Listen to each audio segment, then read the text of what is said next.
The cedar boards in the hallway creaked under my walker like they were in on the joke. From the kitchen, Tanya's voice sliced through the air. "Don't pee yourself again."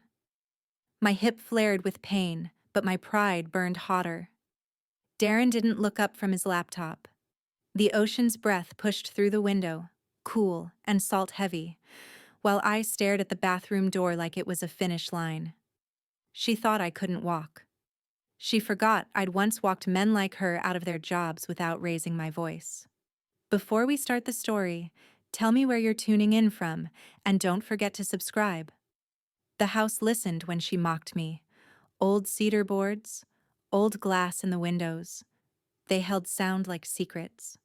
The tide was out, and the ocean's breath rode in slow and salt-heavy through the cracked sash, brushing the curtains as I wrestled the walker toward the hall bathroom.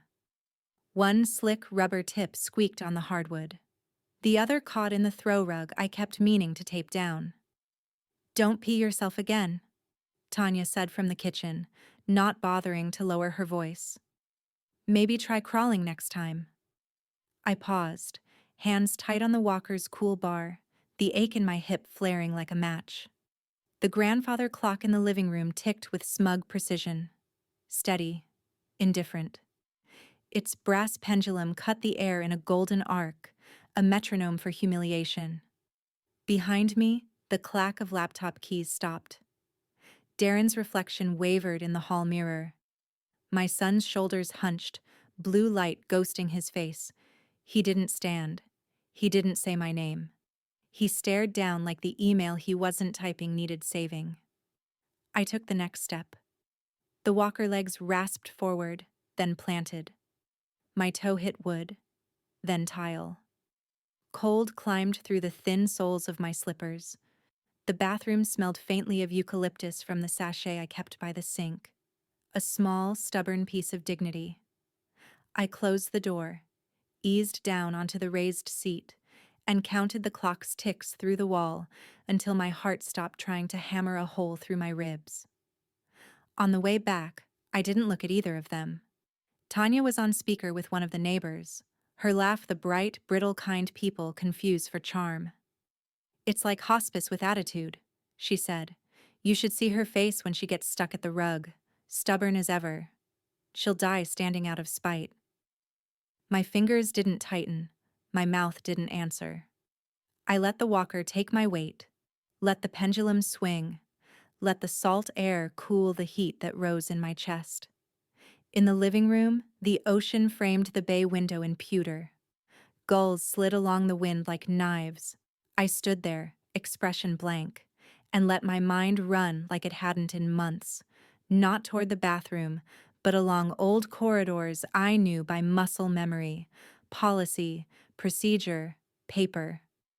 People love to underestimate what a body can't do and forget entirely what a brain can. I moved to my chair beneath the lamp. The knit throw slid over my knees. Tanya's voice droned on. Money, deals, the car that wasn't safe anymore, and how, of course, we'd figure something out. The kettle clicked off. Steam turned the kitchen light into a halo. Darren coughed once, the sound of someone swallowing what he should say. I closed my eyes. In my mind, I saw the compliance floor at the bank the year before I retired, the gleam of frosted glass, the hum of printers, the rhythm of signatures passing under hands that thought they were entitled to ink. I remembered how silence worked there. Not surrender, not permission. Camouflage. When the sun burned low and the air went cold, Tanya finally took her conversation outside, the deckboards creaking as she paced. "Darren, get the door," she called. He didn't move. I waited for the latch to click. It did. The house exhaled. Night slid down like a closed ledger. I turned on the lamp and let it paint the room in warm circles. The grandfather clock chimed 7. The notes, soft as apples. In the kitchen, the fridge motor shivered to life. Ocean, clock, compressor. 3 steady things I could count on. "Do you need anything?" Darren asked from the doorway, A question lobbed like a life preserver to someone already on shore. No, thank you, I said. The words were tidy, folded edges. I didn't look up until he was gone. Later, when dishes clinked and Tanya's show rattled the walls, I stood with the walker and made a quiet, unremarkable trip down the hall to the spare room. It smelled like cedar and old paper.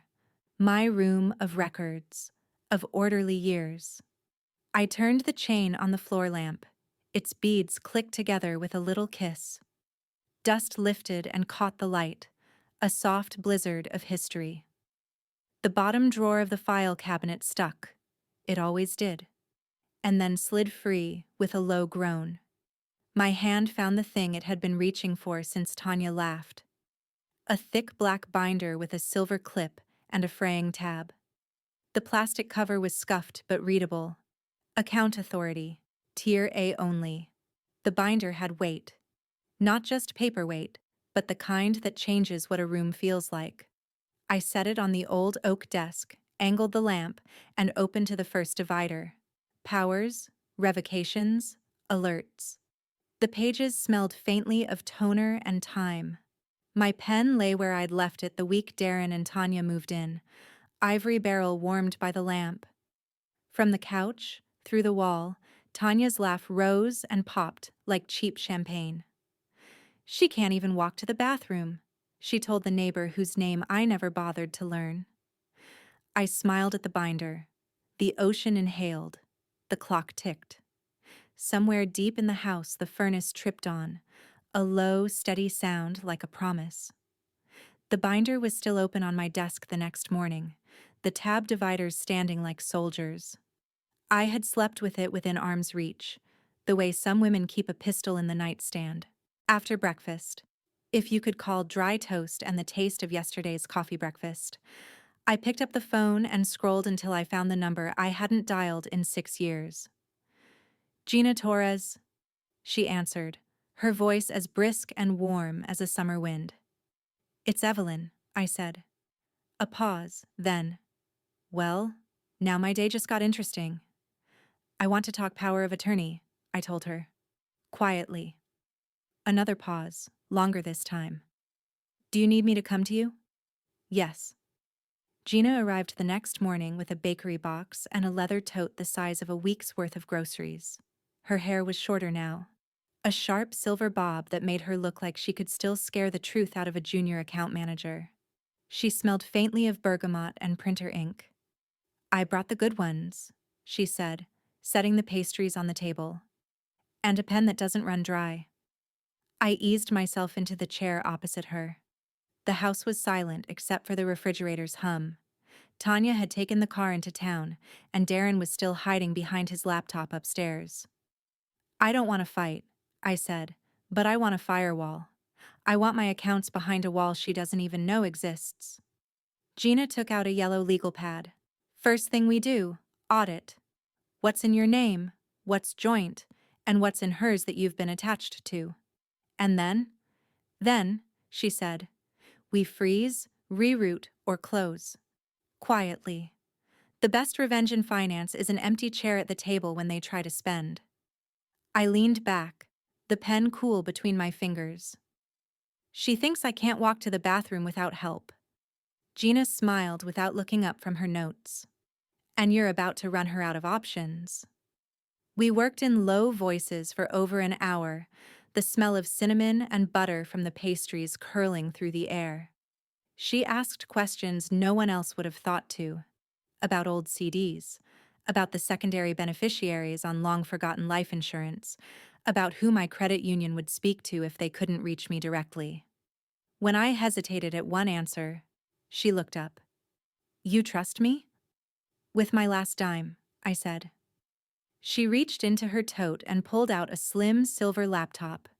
The screen glowed in the dim morning light, reflecting the creases in her sharp, steady face.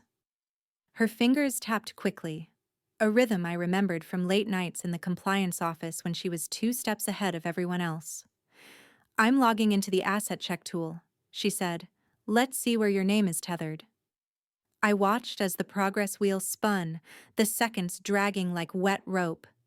Outside, a gull screamed over the harbor. The refrigerator motor clicked off. The house seemed to hold its breath. Gina's brow furrowed. "Well," she said slowly, "isn't this interesting?" "What?" She turned the screen toward me. "She's already on 6 of your joint assets," Gina said, tapping the list. "Some of them you probably didn't even realize were joint anymore." I stared at the screen, the blue links like open doors in my own house that I hadn't locked.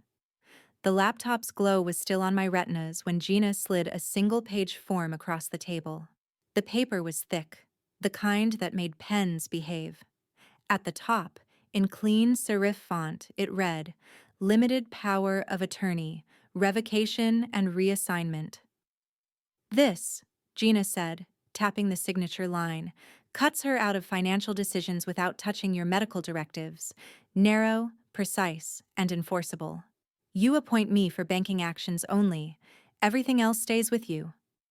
I held the pen, testing its weight. The house was quiet. Even the ocean seemed to hush, as if the bay itself leaned in. I signed my name the way I had when I approved million-dollar exceptions. Slow, legible, undeniable. "Good," Gina murmured, already scanning the notarization block. "Now we set the tripwires." She opened her laptop again, the keyboard ticking under her fingers like rain on a hot roof. "Alerts on all joint accounts," she said. "Texts to your phone, email to mine. Any transaction over $20. New payees require approval. Card not present sales ping us immediately." "20?" I said. "Make it petty," she replied, smiling. "It'll drive her insane."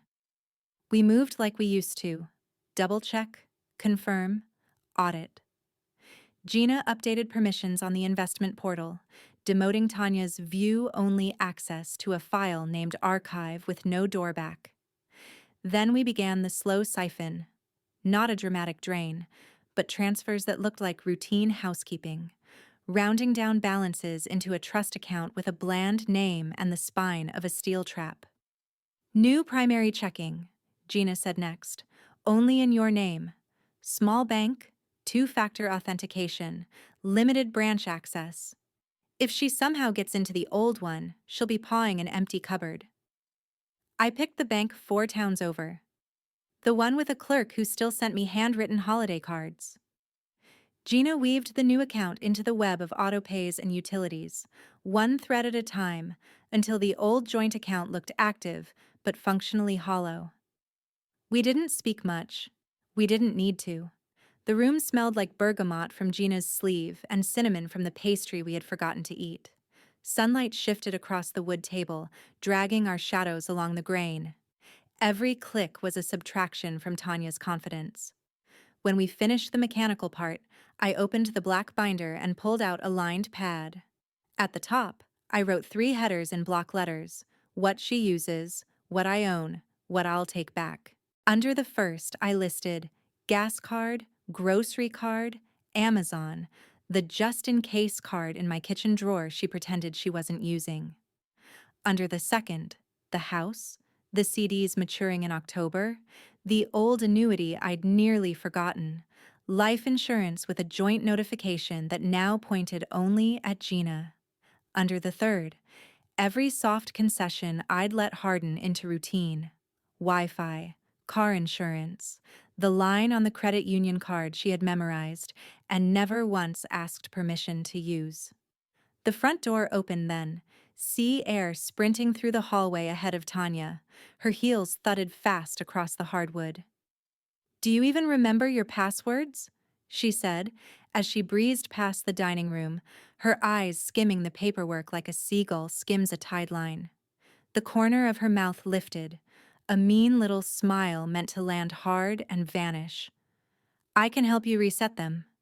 Again. I didn't look up. "You're very helpful," I said, smoothing the list with my palm. Gina didn't look up either. She was a fox pretending to be a stone. Tanya's phone pinged and she moved on, already arguing with a voicemail about salon hours. Darren's footsteps creaked on the stairs above us. I pictured his face hovering in the banister gap, that familiar tension of a man who wants everything quiet without doing a thing to quiet it. Gina slid me a small stack of temporary debit cards, unactivated. "Keep these in your bedroom drawer," she said. "If she goes digging, the plastic will make her feel victorious. They won't do a thing." We laughed, a small, dry sound that didn't disturb the air. By late afternoon, we had built a clean corridor through my finances and walled it with confirmation codes and notarized revocations. Gina tucked the executed POA into a red folder and placed it in my binder. "If I get hit by a bus," she said, "this still holds. If she gets hit by a sale sign, you'll know before the cashier blinks."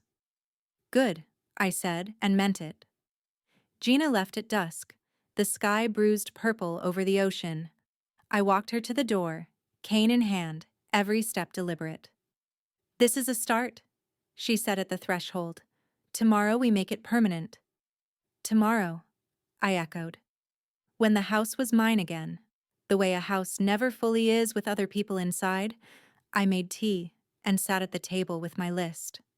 I added one more line under what I'll take back: my time. My phone vibrated on the table, a buzz that felt like a heart remembering its job. A text flashed across the screen, banner gray and businesslike. "Alert. $322 at Salon Luxe. Card. Joint 02. Approval." NAI stared at the amount, at the NA, like a door she thought was open.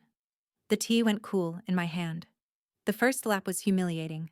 The walker rattled like it had been built by a drunk carpenter, its rubber feet squealing across the hardwood as I inched from the sofa to the window. My hip burned. My pride burned hotter. I didn't care. I'd been a compliance officer long enough to know small transactions add up faster than people think. Each morning after, I added 2 more steps: couch to window, window to bookshelf, bookshelf to the edge of the dining table where the grain under my fingertips became my silent finish line. I said nothing to anyone, not to Gina, not even to Darren, especially not to Tanya. The beauty was in the invisibility. Tanya left me alone longer these days, assuming the half hour it took me to stand up meant I'd spend the rest of the day slouched in my recliner. She liked me still. Still meant controllable. Still meant she could come and go, spend and swipe, without interference. That suited me just fine. By the second week, I'd named my project. In my binder, the one she never touched because it smelled like old paper, I slid in a fresh manila folder and wrote, in tidy black ink, "Reclamation Day."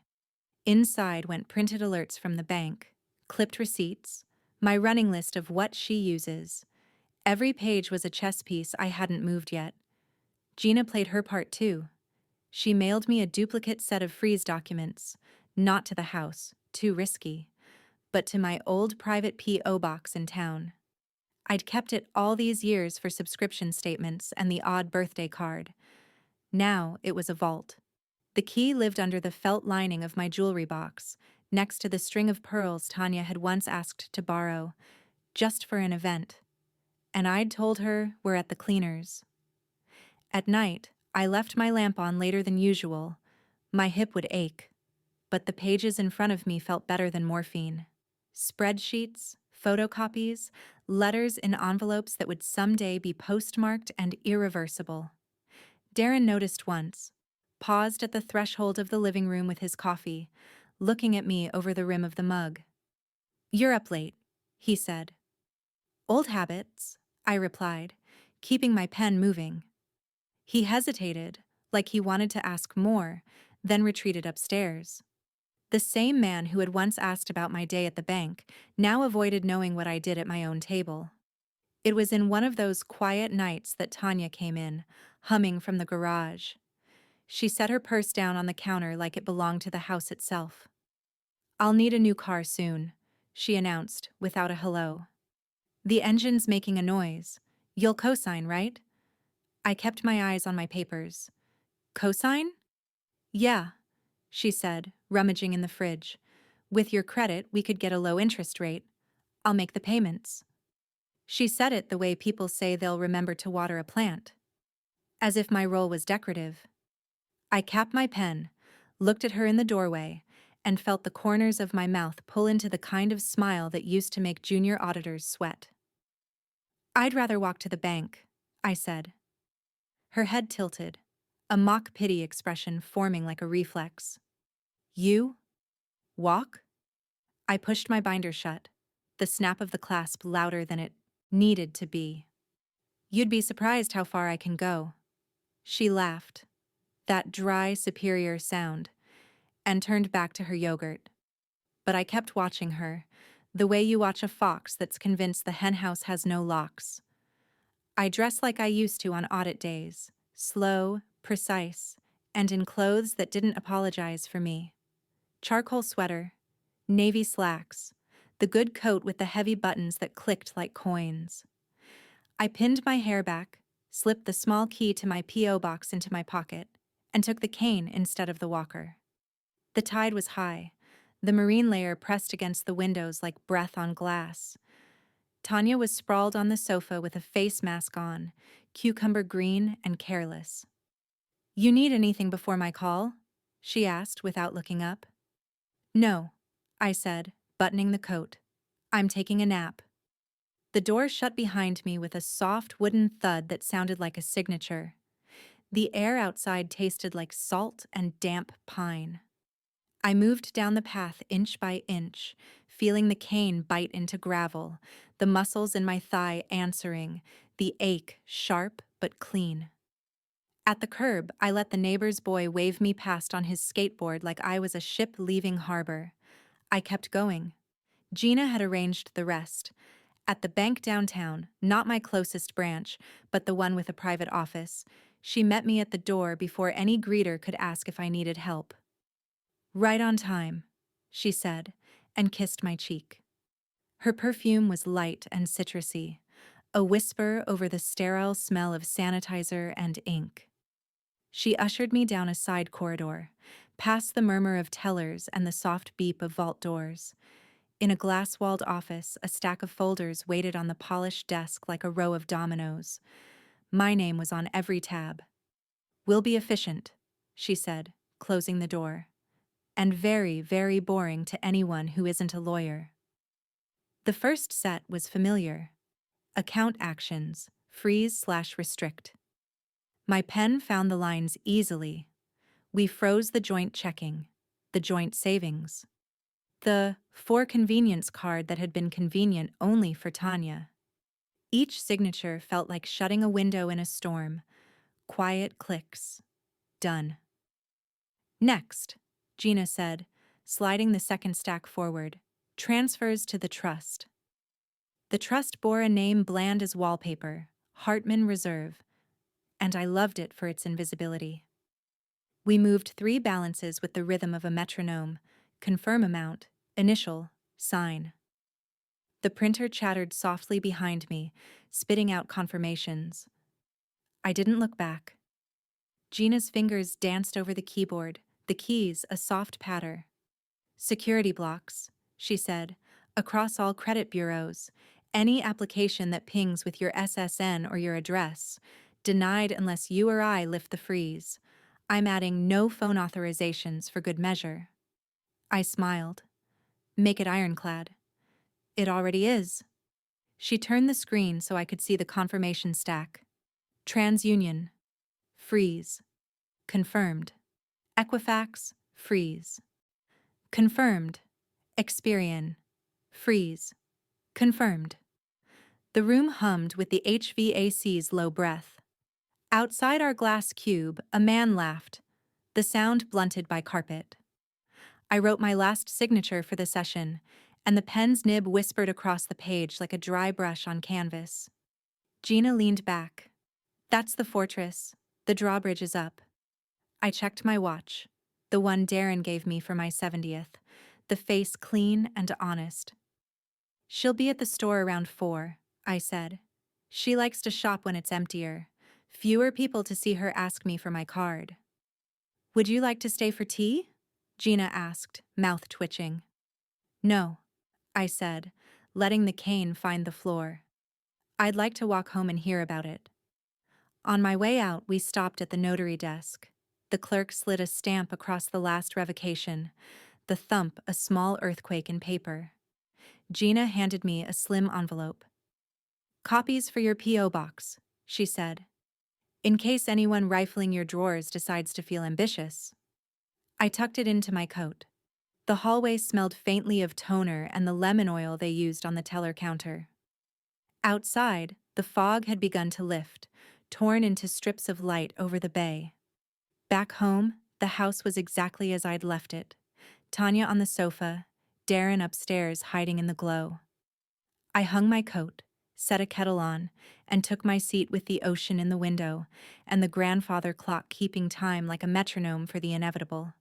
Dinner? Tanya called over the couch back. Can you start the roast? My call ran long. I ordered something, I said, pouring hot water over a tea bag. Felt like steak. She snorted. On your budget? I breathed in peppermint and let the heat bloom in my hands. Let her try to explain this at dinner, I murmured, mostly to the steam. At 4:11 p.m., my phone buzzed against the wood table. Alert. Attempted charge $187.46. Harbor Grocer. Card, joint 01, declined. A second buzz followed before the first vibration faded. Alert. Attempted charge $62.09. Harbor Grocer. Card, joint 01. Declined. I imagined her at the register, the conveyor belt full of chicken thighs and Chardonnay, the teenager in the green apron blinking at the little red screen. Tanya would joke first, try to charm the machine, then swipe again, a little harder, as if force could change math. The third buzz came, petty and perfect. Alert. Attempted cash back $20, Harbor Grocer. Card, joint 01, declined. From the sofa, her ringtone split the quiet. She answered too brightly. Hi. Yes, run it again. There's money. It must be your system. Silence. The ocean breathed. The clock ticked.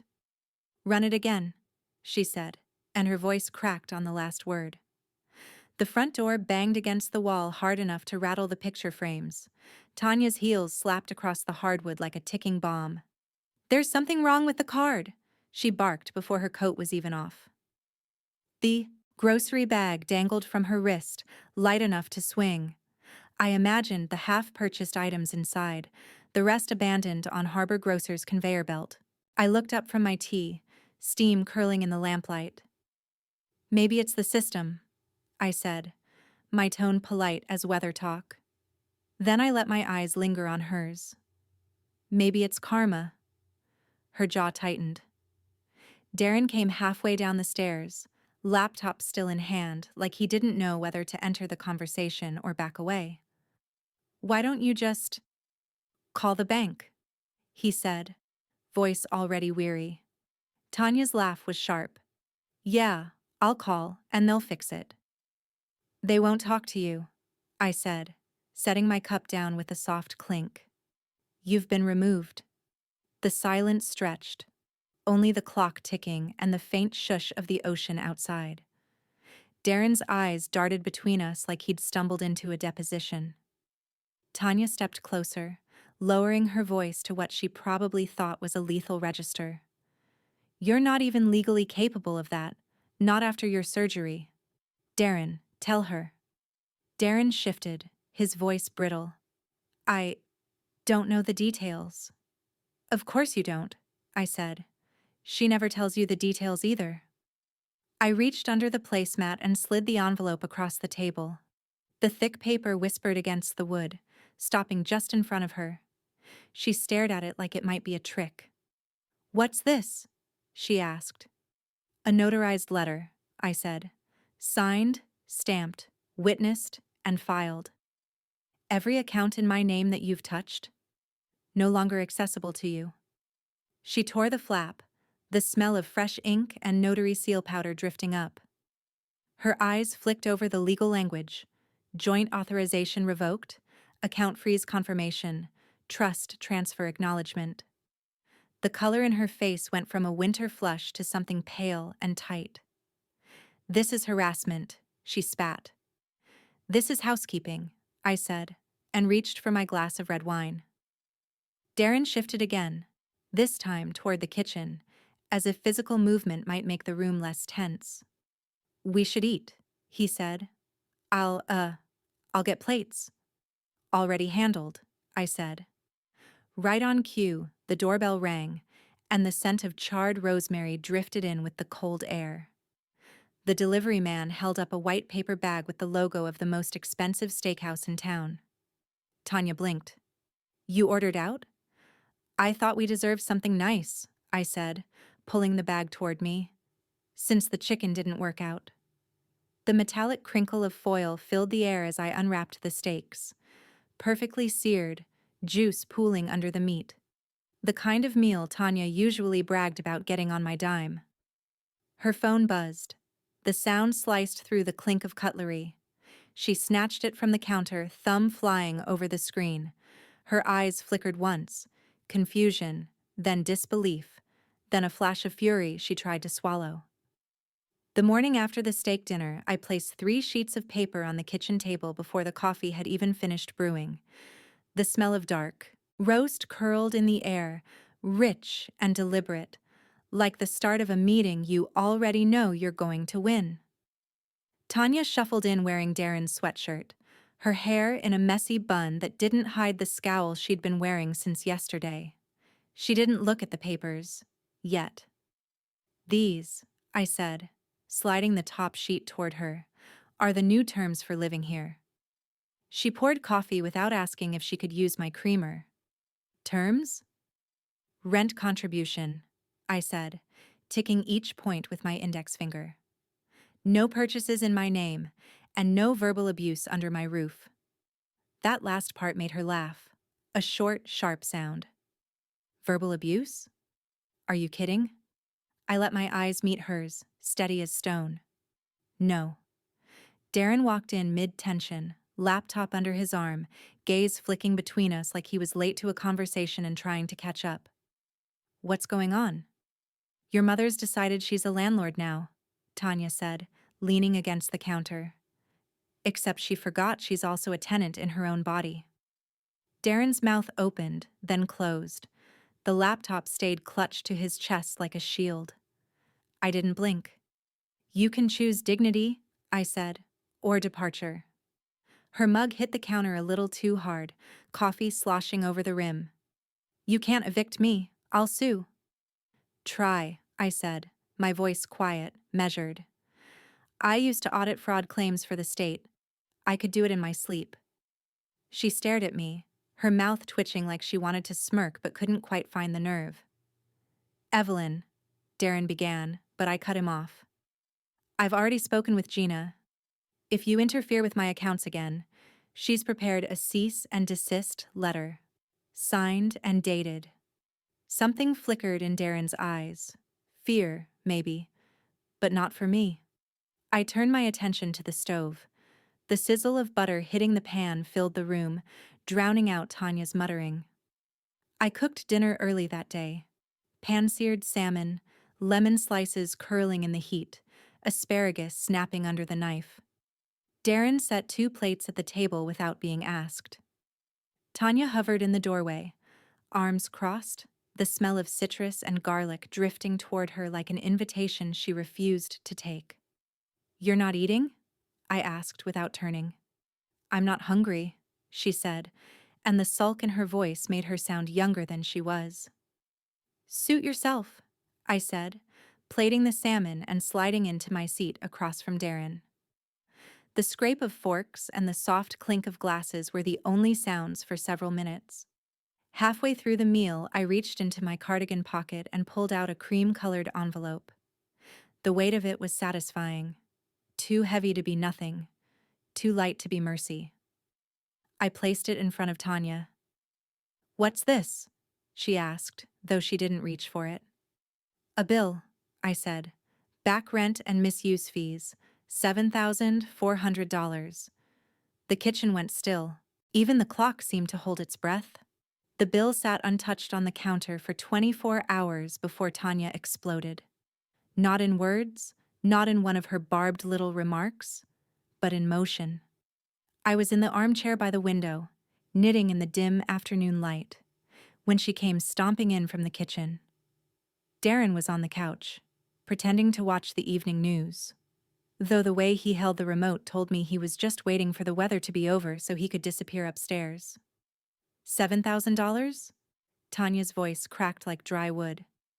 You're insane. Darren didn't answer. He shifted, his fingers still tight around the remote. She snatched it from his hand. Hey. The plastic smacked against the wall by the bookshelf, batteries clattering to the floor like little teeth. The sound was sharper than I expected, echoing in the high ceiling of the living room. Darren stood, his voice sharper still. What the hell, Tanya? It was the first time I'd heard him raise his voice in months, maybe years. She blinked at him, as if his anger was the real offense here. She's trying to throw us out. She's trying to live in peace, he shot back. I didn't move, didn't even drop a stitch. But in my mind, I was already opening my top dresser drawer, the one with the fireproof lockbox. That night, after the house was quiet and Tanya had retreated to her side of the upstairs, I moved through the living room in slippered feet. Every valuable that wasn't already under lock, the silver tea set, my father's watch, the pearl necklace, went into the box. The hinges of my bedroom door made no sound when I closed it, but the lock turned with a click that felt like armor. The next morning, I met Gina at her office. She slid a folder across her desk. Restraining options in case she gets physical. I'll keep them ready, I said, but not yet. Your call, Gina replied, her voice even but her eyes sharp. Just don't wait too long. When I came home, Teresa from next door was on my porch with a plate of lemon bars. Saw the scene last night, she said in a hushed voice, leaning in. Always knew she was no good. Thank you, Teresa, I said, taking the plate. I'll enjoy these with my coffee. But enjoyment was not on my mind.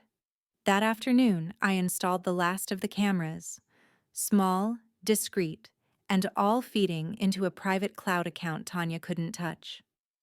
The one I placed in the dining room clock was my favorite, positioned just high enough to catch the arc of the table, the entry to the kitchen, and the faces of anyone who sat in the chair opposite mine. Tanya's voice carried through the kitchen like she wanted the whole block to know she was on the warpath. Yes, hello? I need legal representation, she said into her phone, pacing in her robe, the drawstring dragging on the floor. It's elder abuse. Financial. My mother-in-law has cut me off from everything.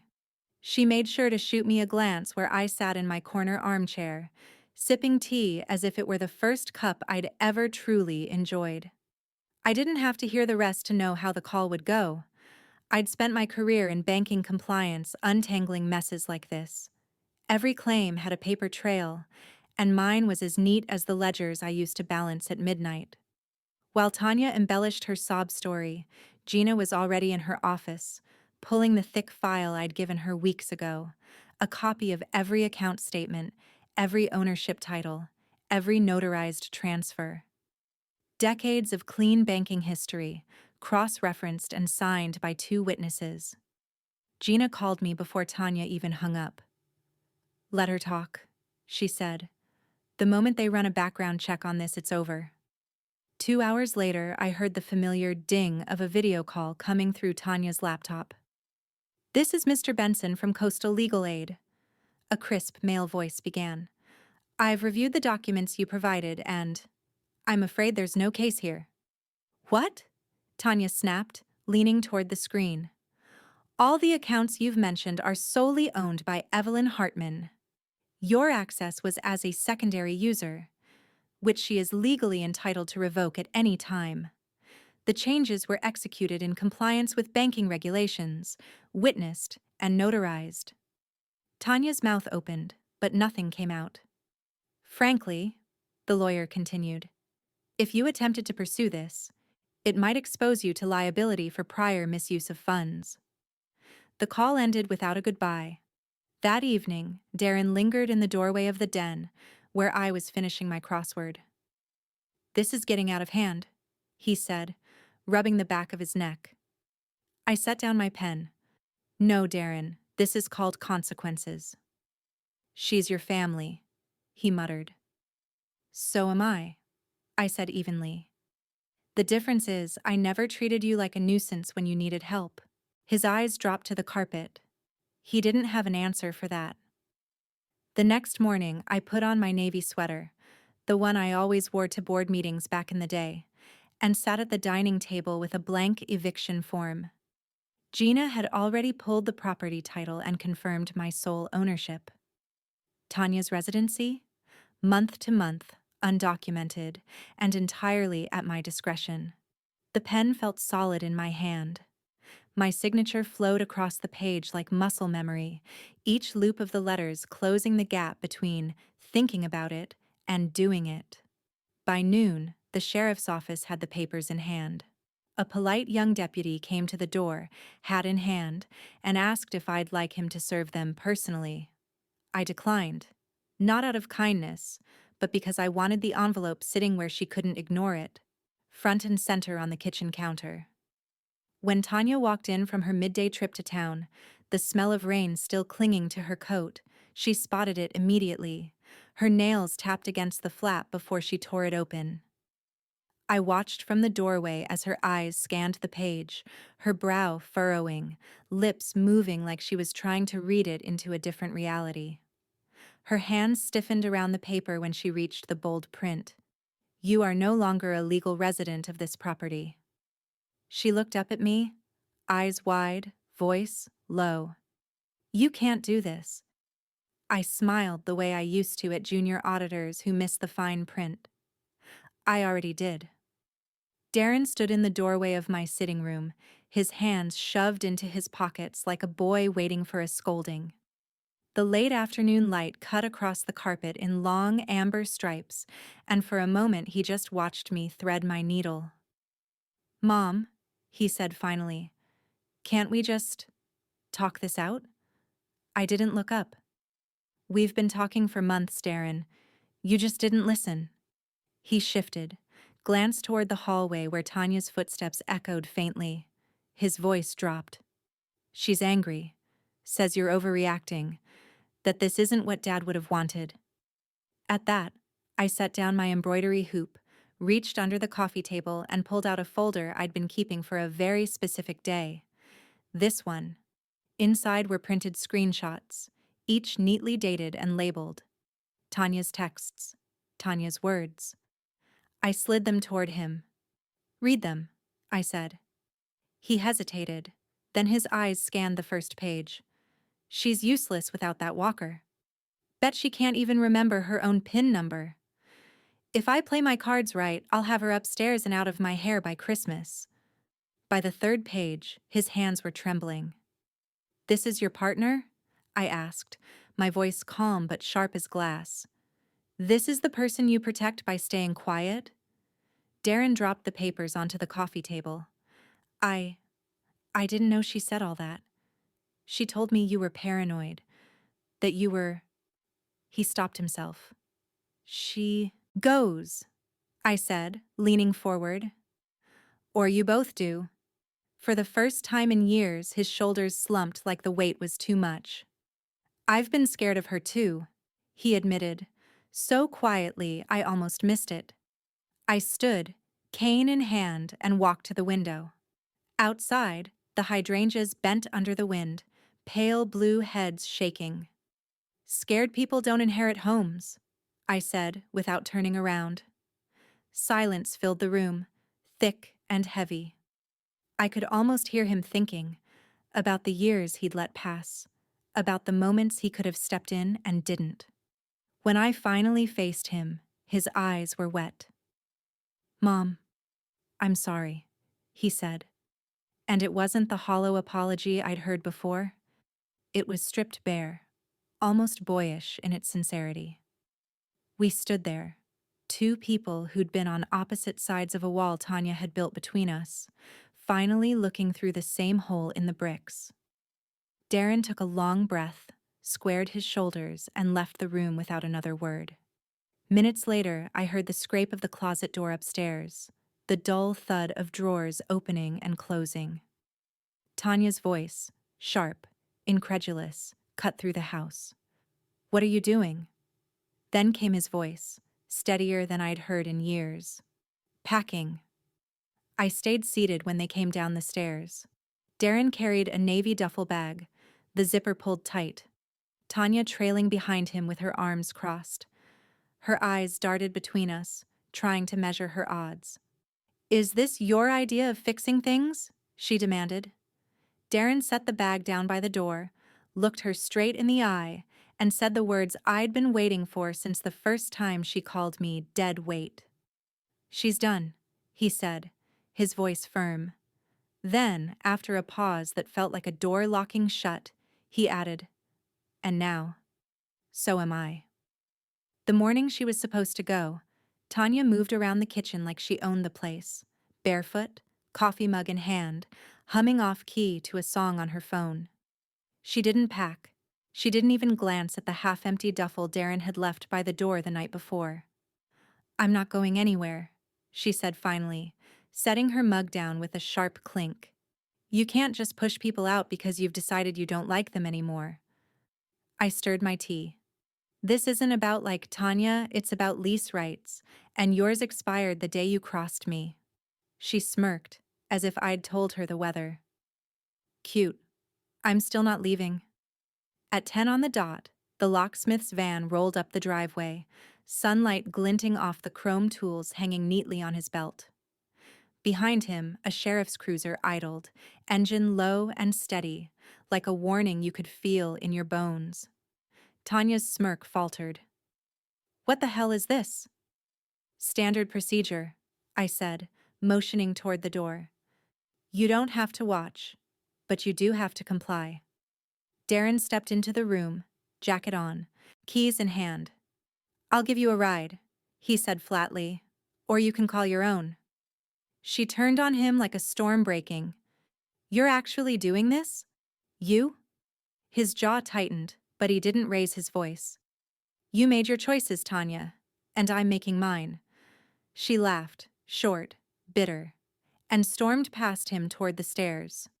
Within minutes, she came down dragging 2 overstuffed suitcases that looked like they'd been packed in rage rather than order. While she was upstairs, I'd been busy. My phone sat on the table beside a short list of numbers. Hers, now flagged and deleted from every emergency contact form, every backup reference at my doctor's office, my bank, even my volunteer center. Her name would no longer follow mine anywhere. Gina arrived just as Tanya zipped the last case. She set a manila envelope on the table, her smile faint but satisfied. "Final account updates," she said. "Your sole owner across the board." "Thank you," I replied, without breaking eye contact with Tanya. The Uber pulled in at 10:37, a silver SUV with tinted windows. The driver stepped out, phone in hand, and called her name. Tanya froze, one hand gripping the suitcase handle, the other wrapped tight around her phone. "You're serious," she said, her voice somewhere between disbelief and fury. "Dead serious," I told her. "And once you're gone, the locks change." Darren wheeled her bags to the curb. Tanya followed, her steps jerky, shoulders tense, muttering something under her breath that even the wind didn't bother to carry. For a moment she lingered in the driveway, as if expecting someone, anyone, to step in and reverse this. The sheriff leaned against his cruiser, expression unreadable. The locksmith tightened the last screw on the new deadbolt. Gina reviewed a document in her hand. No one moved to save her. Finally, Tanya hoisted her bag into the back of the SUV and slid into the passenger seat without looking back. The tires crunched over the gravel as the car pulled away, taillights fading into the bend of the road. The air felt lighter before the dust had even settled. Inside, I set my cane beside the hall table and reached for my phone. The security app blinked open with a single alert. Guest access terminated. The first sound I heard in the mornings now was not Tanya slamming cabinets, but the quiet hum of the coffee maker I'd bought myself. Programmable, stainless steel, and mine. The kitchen smelled of fresh paint and lemon oil. Where once there had been sticky counters and chipped mugs, there was now a polished butcher block island and cabinets I'd chosen in deep ocean blue. The new handrails gleamed in the hallways, their brushed metal cool under my palm. They weren't a concession to weakness. They were a declaration that I intended to move through this house on my own terms for years to come. My steps had lengthened too. At first, I walked to the end of the driveway and back, the coastal wind carrying the salt of the Pacific. Now I managed the full loop around the neighborhood each morning, waving to neighbors who'd only seen me before behind curtains or leaning on my walker.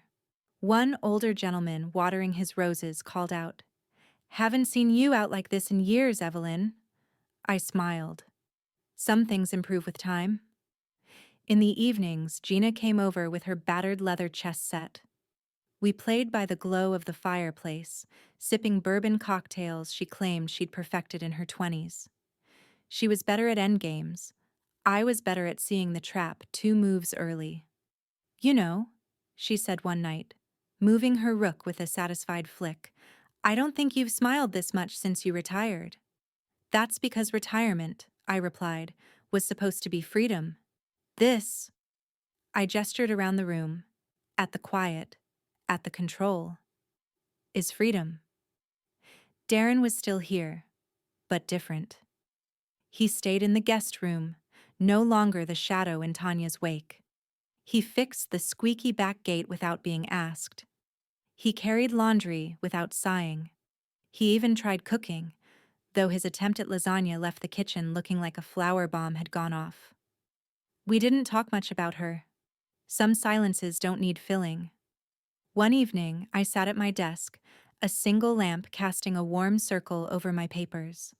The will lay open, crisp and clear. Tanya's name was nowhere in it. Her absence wasn't just emotional anymore. It was legal, permanent.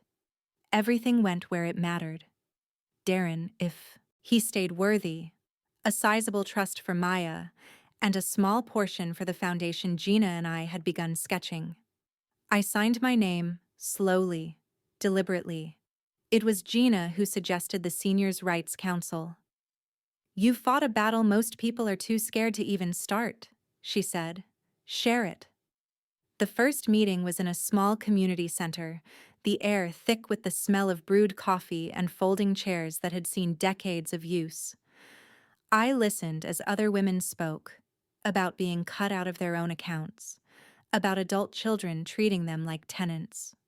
When it was my turn, I kept my voice even. I was underestimated, I told them. That was their mistake. The applause was soft but steady, a kind of understanding that made my spine straighten just a little more. By the time spring came, the garden outside my kitchen window was alive with color. Lavender, hydrangeas, and the roses Tanya had once complained were too much work. One Saturday morning, as I was deadheading the blooms, the phone rang inside. I wiped my hands on my apron and picked up. "Mrs. Hartman?" The voice was young, enthusiastic. "This is Lila from the Coastal Chronicle. We'd love to feature your story. The headline we've got is, 'Power After 70. The bank lobby smelled faintly of lemon polish and new carpet. It was a scent I knew better than perfume. The scent of clean ledgers and locked vaults. I'd walked in without my cane today, just to make a point to myself. Gina was already there, seated at her usual corner desk, tapping her pen against a thick folder. "Ready for the fun kind of account?" she asked, her voice light. "After the winter I've had," I said, lowering myself into the chair. "I'm overdue for one." We called it a discretionary giving account, not just a place to store money, but a tool to direct it exactly where I wanted it to go. My name alone sat on the paperwork, in bold. Gina slid over the signature pages. "This will be yours alone. No co-signers, no silent partners. I signed with the same steady hand I'd used decades ago to close multi-million-dollar fraud cases. The first transfers were small. Seed money for women over 60 facing the same kind of quiet financial abuse I'd lived through. Women with sons or daughters-in-law who borrowed their debit cards. Women who had been told their own homes weren't really theirs. Women who'd been laughed at for needing help to walk to the bathroom. I didn't just write checks. I read their letters, called them, listened to their stories. The handwritten notes started coming back within weeks. They arrived in envelopes smudged with ink, sometimes sealed with shaky lines of tape when glue wasn't enough. One read, "Because of you, I got my own place. My grandson visits without her there." Another, "I thought I was too old to start over. You proved me wrong." I kept them in a wooden box on my dresser, the same box Tanya had once called clutter. Darren surprised me when he offered to help. "Not money," he said quickly. "Time, filing, calls, whatever you need." At first, I hesitated. Trust wasn't something you rebuilt in a weekend. But he showed up. On time, sleeves rolled up, no sighs or side comments. He stuffed envelopes, updated spreadsheets, and even drove me to the post office on rainy days. One evening, over the hum of the printer, he said, "I wish I'd spoken up sooner." I didn't answer. Some truths are better absorbed in silence. By summer, the foundation was official, registered, certified, legitimate. The name we chose was simple, second signature. "Because," Gina said, clinking her iced tea glass against mine, "sometimes you have to sign for yourself when no one else will." I thought of Tanya, her smirk, her phone calls, her shopping trips on my dime. I thought of the freeze, the eviction, the day my home fell silent again. I froze her out, I told Gina, and finally felt warm. One humid August afternoon, I came home to the blinking light on the answering machine. I almost didn't press play. Her voice came through, thinner than I remembered, but still sharp at the edges. "You'll regret this. You need me." I sat back in my chair, the machine still glowing red, and smiled. No, I thought. Not anymore. The china clinked softly as I set the last teacup on the lace-covered table. The air smelled faintly of Earl Grey and the lemon bars cooling on the counter. Outside, the ocean wind rattled the garden gate, but inside, the house felt still. The kind of still that comes after a storm has passed. I glanced at the clock. In 10 minutes, the women from Second Signature would arrive for our first in-person gathering. I didn't need the cane anymore, but I kept it propped in the corner like a retired soldier's sword, a reminder of the battles I'd won. When the doorbell rang, I didn't brace against the wall or call for help. I walked.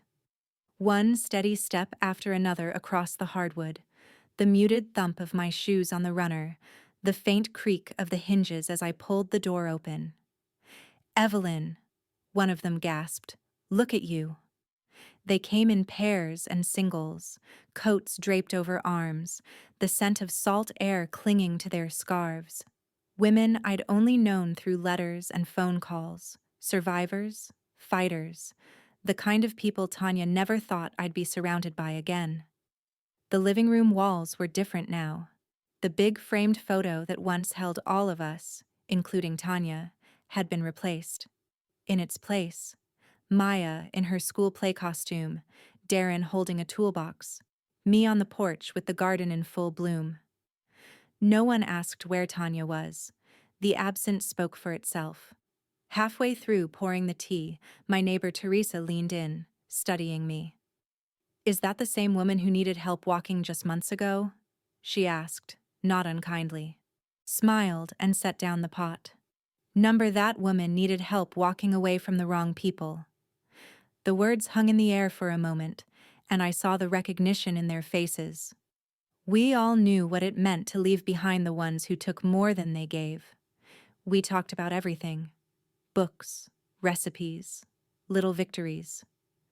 A woman named Jean showed us the key to her new apartment. Ruth passed around a flyer for a seniors self-defense class she'd joined. Laughter threaded through the room, warming it more than the steam from the tea. When the toast came, it was Ruth who raised her cup first. To taking back your name. To taking back your name, we all echoed, porcelain chiming together. The late afternoon sun had shifted by the time the last guest left, painting the dining room in gold. I carried the empty cups to the sink, listening to the satisfying clink of each one. Peace had a sound, I realized. It was this. I wiped down the table, folded the lace cloth, and took one last slow walk through the house, the echoes of conversation still in the air. The envelope was waiting in the mailbox.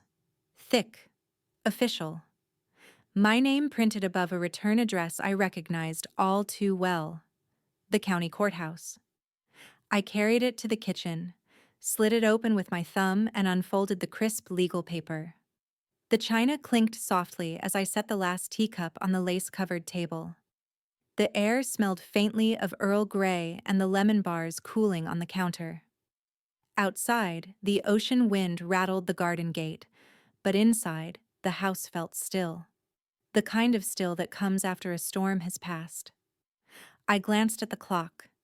In 10 minutes, the women from Second Signature would arrive for our first in-person gathering. I didn't need the cane anymore, but I kept it propped in the corner like a retired soldier's sword, a reminder of the battles I'd won.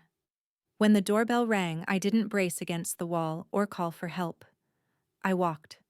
One steady step after another across the hardwood, the muted thump of my shoes on the runner, the faint creak of the hinges as I pulled the door open. "Evelyn," one of them gasped. "Look at you." They came in pairs and singles, coats draped over arms, the scent of salt air clinging to their scarves. Women I'd only known through letters and phone calls. Survivors, fighters. The kind of people Tanya never thought I'd be surrounded by again. The living room walls were different now. The big framed photo that once held all of us, including Tanya, had been replaced. In its place, Maya in her school play costume, Darren holding a toolbox, me on the porch with the garden in full bloom. No one asked where Tanya was. The absence spoke for itself. Halfway through pouring the tea, my neighbor Teresa leaned in, studying me. "Is that the same woman who needed help walking just months ago?" she asked, not unkindly. I smiled and set down the pot. That woman needed help walking away from the wrong people. The words hung in the air for a moment, and I saw the recognition in their faces. We all knew what it meant to leave behind the ones who took more than they gave. We talked about everything: books, recipes, little victories. A woman named Jean showed us the key to her new apartment. Ruth passed around a flyer for a seniors self-defense class she'd joined. Laughter threaded through the room, warming it more than the steam from the tea. When the toast came, it was Ruth who raised her cup first. "To taking back your name." "To taking back your name," we all echoed, porcelain chiming together. The late afternoon sun had shifted by the time the last guest left, painting the dining room in gold. I carried the empty cups to the sink, listening to the satisfying clink of each one. Peace had a sound, I realized. It was this. I wiped down the table, folded the lace cloth, and took one last slow walk through the house, the echoes of conversation still in the air. The envelope was waiting in the mailbox. Thick. Official. My name printed. Above a return address I recognized all too well: the county courthouse. I carried it to the kitchen, slid it open with my thumb, and unfolded the crisp legal paper. Tanya Hartman was contesting the estate. The sound of the ocean outside suddenly felt sharper, like a warning. I set the letter down on the counter, smoothed it flat, and reached for the phone. Not fear, not anger. Just the calm certainty of someone who had already decided what the next move would be. The courthouse smelled faintly of paper and polish, that sterile blend that always meant business. Gina sat beside me at the long oak table, her laptop open, a neat stack of binders in front of her. On the top, a single tab read in bold ink, Hartman, Final. The judge's voice was steady, almost bored. Case dismissed, with prejudice. It was over in less than 3 minutes. Tanya's contest to the estate wasn't just rejected, it was barred from ever being brought up again. She couldn't claw at it, couldn't sneak in through legal loopholes. The door was shut. Permanently. I exhaled slowly, not relief so much as confirmation. In the lobby, Gina's heels clicked against the marble. That's the last one, Evelyn. Your house, your accounts, your will. Every part of it is locked down tighter than Fort Knox. And airtight, I said, adjusting my scarf. She smirked. I've seen vaults with less security. We stepped out into the coastal air, the wind carrying the briny smell of the sea. I could taste salt on my lips. The town felt different now, not because it had changed, but because I had. 2 days later, I signed the final paperwork for Maya's trust. She'd have full access when she turned 30, with educational and emergency allowances before then. No one, not Tanya, not even Darren, could touch it. The pen slid smoothly across the last line. This is the part where most people hesitate, Gina said. I'm not most people, I replied. The work on my foundation had taken on a life of its own. We'd reached more than 100 beneficiaries, women who had been drained, controlled, or underestimated. They sent photos, handwritten notes, even pressed flowers between letters. One had written, "You gave me back my name." I didn't know I'd been living without it. Those words stuck with me more than any legal win. That evening, Darren sat at my kitchen table, absently spinning his coffee mug. "She'll never stop trying, you know," he said. I placed a tray of butter cookies between us. "Let her.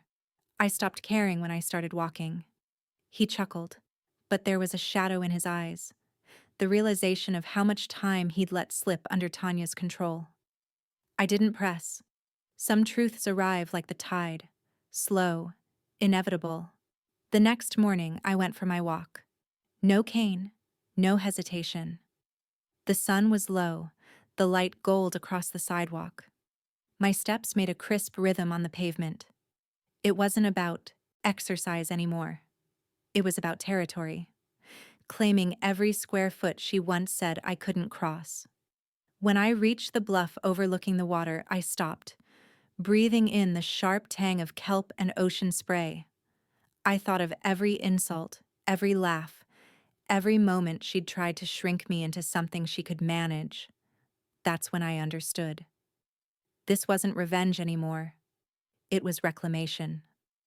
Back home, I moved through the room slowly, touching the things I'd fought to protect. The framed photos, the antique writing desk, the leather-bound ledgers from my banking days. Every step was deliberate. Gina called mid-afternoon. All accounts confirmed. No pending authorizations under her name. You're officially untouchable. Good, I said, smiling to myself. That's how I like it. Later that night, I sat on the porch with a blanket over my knees, the ocean murmuring in the distance. The stars looked close enough to pocket. I thought about the very first time she'd laughed. The walker, the limp, the cruel little smirk. And then I thought about today, about walking into that courthouse and closing the book in front of her without saying a word. She laughed at my steps. I turned them into footsteps she'll never follow.